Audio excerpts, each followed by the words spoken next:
Guys, in today's video I will be showing you how to fix Mobile Legends network lag problem. So the answer is easy, just go to the settings and then scroll down to the apps section and then go to the search and search Mobile Legends, then go to the storage and here you will find this clear cache option. Click on it.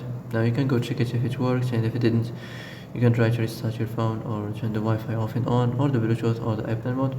Also you can try to clear data, but be careful. If you clear data, all this application's data will be deleted. This includes all files, the settings, the accounts, the databases, etc. So be careful if you want to clear your data.